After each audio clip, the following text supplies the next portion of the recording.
இது என்ன வெடி தெரியலையே. பாம்பு வெடியா? பாம்பு போயிடுச்சு.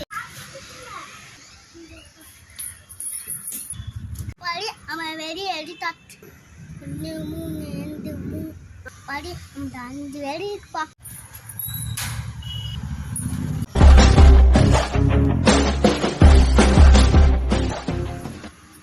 ஆங்கம்மா நீங்க வீட்டுக்கிட்ட வந்து வெடி வந்து எடுத்துட்டு போனால அவங்க சொன்னக்காரங்க கொச்சுவா இருக்கு சவுண்டுக்குள்ள யோசிக்கல.